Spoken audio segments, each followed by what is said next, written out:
This is the GoPro Hero 11 Black, and this is the GoPro Hero 10 Black. We're gonna break down and compare both of these cameras and see if you need to upgrade, or if you're just buying one for the first time, which one you might wanna buy if you're in the market. Both of these cameras do 5.3K up to 60 frames a second. They both have lots of different view modes. They both do 4K, 120. They both do 2.7K up to 240 frames a second, which is great if you want that ultra smooth, ultra slow motion.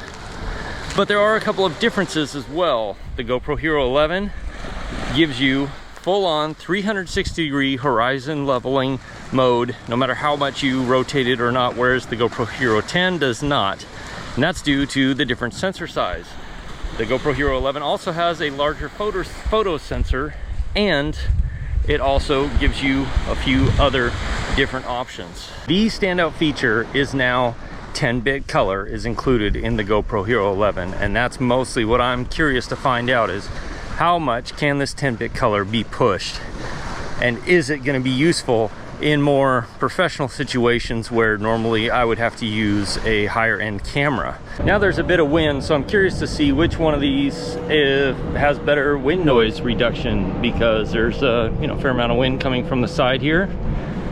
They both are on auto.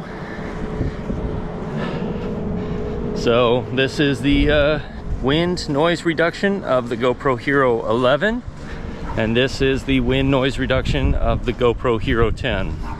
How does each one of them sound?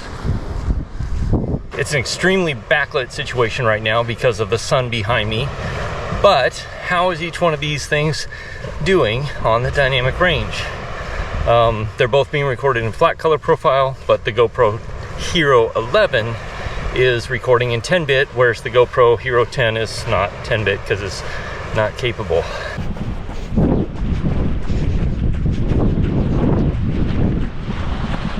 How's the stabilization? I feel like they both give you pretty wild, crazy stabilization.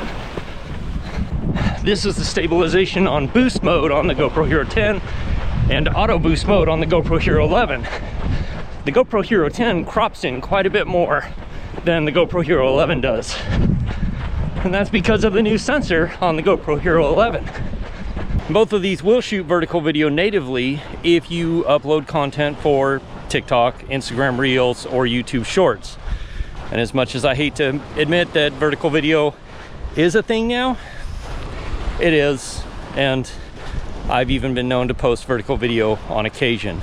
And one thing about the GoPro vertical video, especially if you use the Quick app to upload it straight to TikTok or Instagram, the quality ends up being absolutely fantastic. While both of these cameras will do fantastic for video and for photos from an action camera, if that's what you need to use or want to use, the GoPro Hero 11 definitely gives you more options, especially because of the 10-bit color, which does look excellent. It also doesn't crop in as much when you're using higher stabilization modes, and the fact that you now have horizon steady or horizon leveling basically across the board means that you can creatively compose your shots more the way you want to. For battery life, they've made some substantial improvements. Both of these are using the new Enduro battery, which is fantastic and actually fixed most of my problems that I've had with GoPros in the past. But in all the recording that I've done so far, the GoPro Hero 11 has lost about 17% of its battery, where the GoPro Hero 10 has lost 25% of its battery. So that's a pretty substantial difference there. And not only that, but you also have to think about the fact that 10-bit color comes at a higher memory cost. It just takes up more space, it's more data. And so yes, the GoPro Hero 11 is using a fair bit more data than the GoPro Hero 10. And then we come to low light performance. Now, stabilization in low light doesn't work well because it doesn't have enough data to analyze. Also, no action camera performs well in very low light conditions, but we are going to test from ISO 100 to ISO 6400 just so you can see what the different ISOs look like.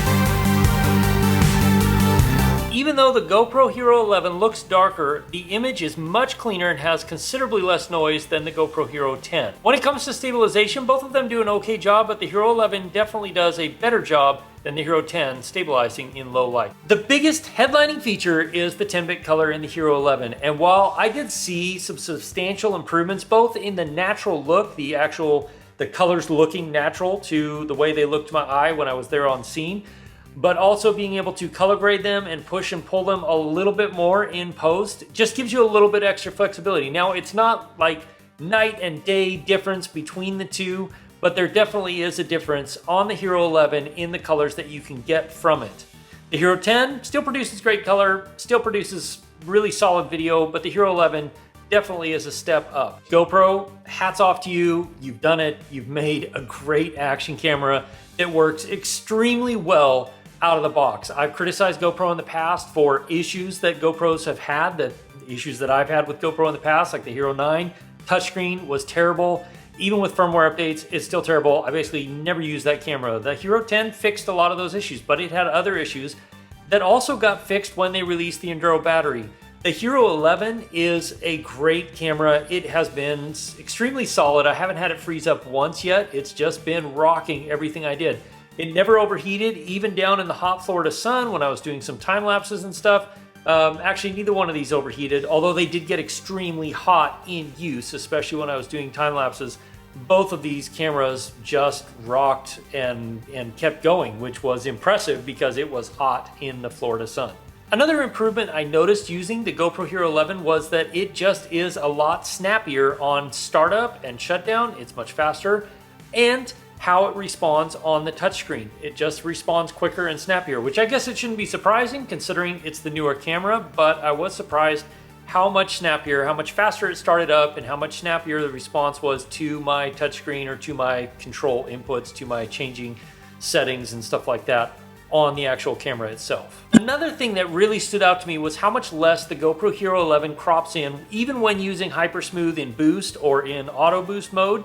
Gives you more of a field of view than the GoPro Hero 10 does. The GoPro Hero 10 definitely crops in quite a bit. Now, when you're using the boost mode in auto on the Hero 11, it might crop in more depending on how violently you're moving the camera. That's what the auto boost mode is for, which actually is pretty nice. But you just don't get that option in the Hero 10. With the fairly substantially better battery life, the 10-bit color, the more natural looking colors, the better stabilization, and the less cropping in on the stabilization, plus the 360-degree horizon leveling mode without the wide lens, the GoPro Hero 11, in my mind, really is a pretty substantial upgrade to the Hero 10. Now, whether it's worth it for you or not, maybe it won't be worth it. The GoPro Hero 10 is still a super solid camera and something that I've been using pretty much daily for, well, since it came out about a year ago. But the Hero 11 is a pretty big upgrade, a pretty good upgrade. Now, not one that I would say if you have the Hero 10, you need to go out and get the Hero 11. But if you're coming from something like the 7 or the 8 or even the 9, the Hero 11 is a big upgrade from either of those cameras, and I would say definitely worth it. The Hero 11, but if you're coming from the Hero 10, really probably not quite worth it for you yet, unless, you really do use it a lot and those upgrades would be worth it for you. Now, if you're curious how these cameras stack up against other action cameras, you're going to want to watch this video right here. I'll see you over there. As always, if you have questions, ask me in the comments below or join my live stream Wednesday nights, 4 p.m. Alaska time, 8 p.m. Eastern. See you again soon in the next video. Cheers.